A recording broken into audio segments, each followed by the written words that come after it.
Padala ng love letter sa inyo si Sen Coco regarding dito pa rin sa impeachment. Insisting na yung forthwith, dapat ibig sabihin yan, immediately mag-convene na yung Senate impeachment court. Nasagot nyo na po ba yung... Hindi sinasabing immediately mag-convene. Wala sa Constitution yun. Ang nakalagay, shall proceed with trial forthwith. Pero kay Senator Coco mismo nanggaling, di ba?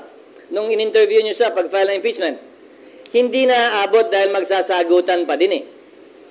Magpa-file pa ng answer si VP Sara, magpa-file ng reply ang kabila, ang prosecutors, maaari mag-file ng rejoinder si VP Sara, maaari mag-file ng sir rejoinder ang prosecutor, maaari mag-file ng anumang ad cautela pleading ang magkabilang panig bago kami makapag-set ng pre-trial. Sang-ayon sa rules of court na suppletorily applicable sa amin, pre-trial shall be set no more than 30 days from the time the issues have been joined and the last pleading has been filed. So, 10, 10, 5, 5, 5, 5, 5, 5, plus 30. Ubus na rin eh. Bago magsimula ang trial. Ulitin ko, kaya tinawag na pre-trial, hindi pa trial yon. Eh de pag trial yun, sinabi na lang sana trial, hindi pre. Di ba? Pre-trial pa lang yon. So, hindi naman talaga kakayanin na mag-trial agad-agad tulad ng ginamit niya sa kanyang sulat, di ba? But nevertheless, I respect Senator Pimentel as a lawyer, and I know he's a bar top-notcher, so we will nevertheless refer this matter to the Senate Rules Committee and to the legal team that the Senate is slowly but surely building up in connection with this case para naman matimbang at makonsidera yung kanyang suggestion. Kasi para sa inyo, SP, under your leadership, how do you deal with that word, forthwith, in the Constitution? Forthwith, within the bounds of law. Illegal na mag-convene ako ngayon dahil wala kaming sesyon. Ayokong madaliin dahil nag-relax ang Kamara ng 2 buwan tapos mamadaliin kami ngayon.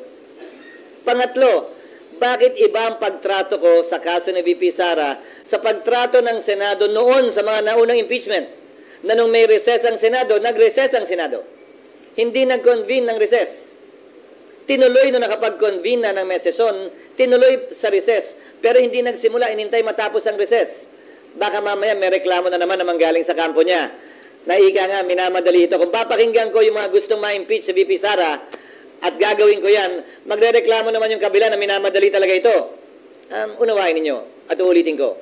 Baliwala sa akin at hindi bali sa akin ang anumang opinyon o suwestyon o pagtulak ng mga partisano, pabor o kontra sa impeachment, pabor o kontra kay VP Sara. Gagawin namin kung anong tingin naming tama at dapat na ayon sa batas at sa konstitusyon nang hindi nagpapa-apekto sa kanila. Sir, will you ask the President to have a special session of Congress? No. I said that already because under the Constitution, I can only ask for that with after consultation with the majority and minority floor leaders and with the consent of the Speaker of the House for urgent legislation. You yourselves already know that impeachment is totally different from legislation or the passing of laws. Just to add, Hello? the Constitution said, a special session can be convened in case of vacancy in the position of President or Vice President, which includes the possibility of impeachment. But still, the framers did not say that the Senate President can can ask for a special session for the purpose of conducting an impeachment trial. That was clearly excluded by the framers of the Constitution, knowing fully well that that situation is possible.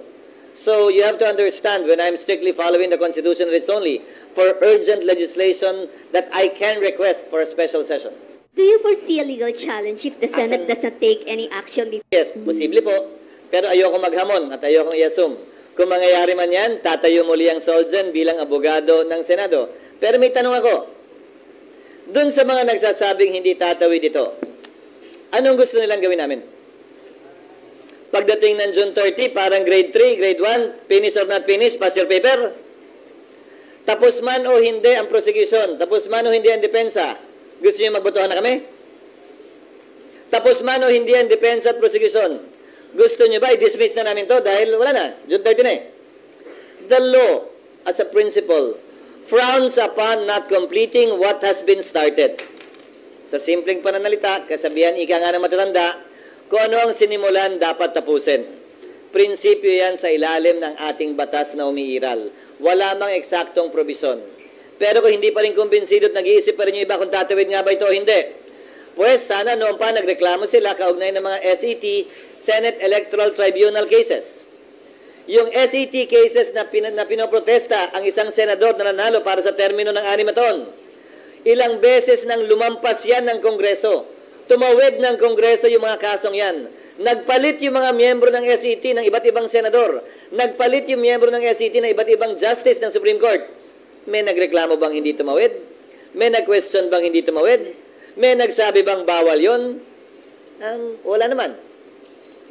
Ngayon, inuunawa ko na siyempre, highly politically charged to, may magko-question palagi. At hayaan natin ang Korte Suprema magpasa at mag-decide.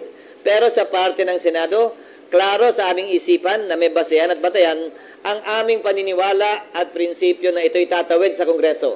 Dahil wala dapat sinisimulang paglilitis ang Senado, kaugnay ng impeachment o ano paman na hindi dapat tinatapos. Another question, Senator. Yes, ma'am. Meron pong suggestion si Supreme Court Retired Justice Carpio na if you're going to start it as early as now, pwede daw pong gumawa kayo ng mga polisiya and then yung 10-day na notice para kay VP Sara para po, kumbaga, makita lang po ng taong bayan na gumagalaw within the frame, within the time frame. What is your thoughts on this? Kinokonsidera namin yung kanyang suggestion, pero ulitin ko, ano ba ang posisyon niya? Ba't niya minamadali ito? Isa ba siya dun sa pumapabor sa impeachment laban kay VP Sara? Hindi ba ang sagot ay oo? So, bagaman ganun ang posisyon niya, iko-consider pa rin namin yung kanyang suggestion. Dahil isa naman talaga yan sa tinitingnan namin na ililiwanag sa rules. Hindi babaguhin sa rules ililiwanag sa aming rules. Dahil ayaw na nga naming baguhin na baka magamit palaban sa amin na sabihing binabago lamang yan specifically para sa kaso lamang ni VP Sara. Yung tingin nyo dun sa mga final sa Supreme Court, whether petition for mandamus or yung para pigilan kayo na mag-impeachment trial, pwede ba talagang utusan kayo na mag-conduct ng trial or huwag mag-conduct ng trial? Ayokong pangunahan ng Korte Suprema. Hayaan nating baliktanawan na lamang ang kasaysayan. Minsan nag-utos ang Supreme Court, TRO, na wag nang ituloy ang impeachment laban kay Chief Justice Davide sa parte ng Kamara.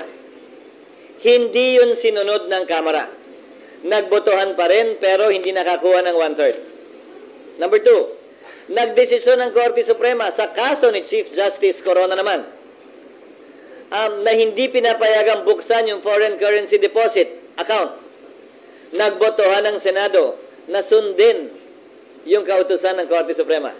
So, magkaibang sitwasyon, magkaibang panahon sa ating kasaysayan, magkaiba ang ginawa ng Kongreso at ng Senado kaugnay sa kautusan ng Korte Suprema. So, sa parte ng Senado ngayon, that will be decided upon by the Senate, depending on when the order or an order will be issued by the Supreme Court.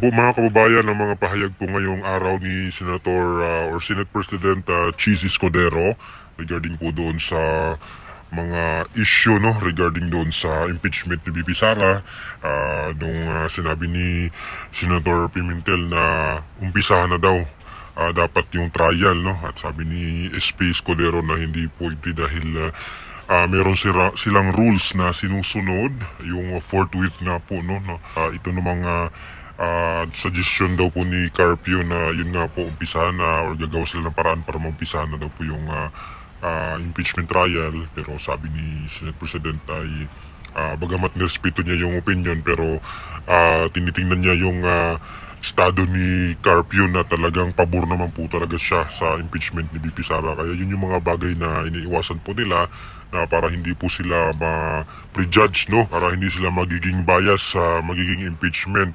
At muling nanindigan nitong si SP Escudero mga kababayan na wala pong mangyayaring trial hanggat nakaresist po sila, So hintayin niya lang po pagbalik ng sesyon. So kailangan daw po may sesyon yung Senado bago maumpisahan itong impeachment trial ni VP Sara. So sabi nga po nila sa June magbabalik po ang kanilang sesyon mga kababayan. At kahit nga daw po tawagan po sila ng Malacanang para mag-conduct ng sesyon ay hindi daw po pwede dahil itong impeachment ay magkaiba po doon sa special session na intended for legislature lang or legislation na bagay. Pero itong impeachment ay iba, mga kababayan, kaya hindi pwedeng tawagan or diktahan sila ng Malacanang. Ano pong opinion nyo, mga kababayan, dito sa impeachment issue ni VP Sara?